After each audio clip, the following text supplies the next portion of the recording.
abashubuzi bakera okwinamirira bwanyuma ya motoka eyabayekorera abashubuzi kurwa muri banda kugwa omwe Yafeeraho abandi Mushanju batunga obuhuta bwanyuma batwarwa ahirwariro erya Kazo Health Center ya Kishatu okujanjabwa twavugana ka motoka ka Toyota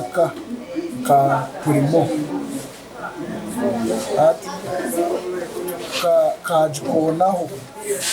konka kagumizamu ati ya gavu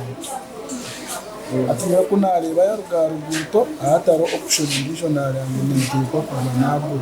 abandi abahonokaho bayongera bashoborora nkoko okutara kwaruga ahamigugu eyababandamira orubaju rumwe asanga umwana kudasa uhamurugo atwine akinduka humpa wamarika hansi nimendiko pavilion wajya hansi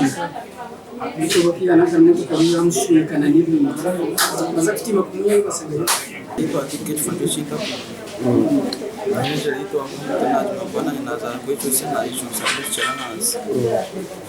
nje ni ka nje ito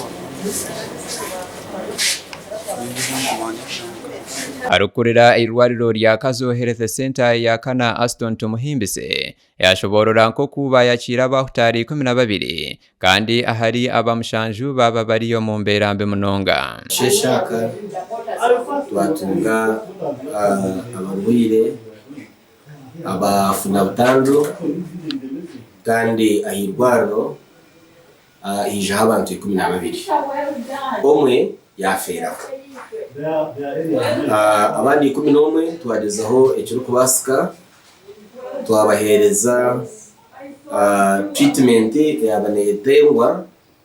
konka Mushanju baba bari umumberambi munonga bamwe omuryaba batwarwa omwirwariro erukuru eryambarara okutunga obujanjabi obwekikugu ifaringa umwirwariro eryambarara Regional Referral Hospital nienda kusima facility team responded very fast kandi abantu bona bachika bahurire twabaha obujanja bw'kwetengwa kandi twabarefaringa bari umumbera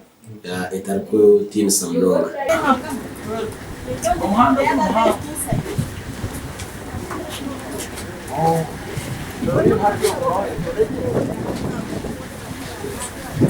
motoka negambwa kuba yaberamo abantu 30 ahari aba 12 nibo batwarwa ahirwariro gasha kwasima na ume omurikazo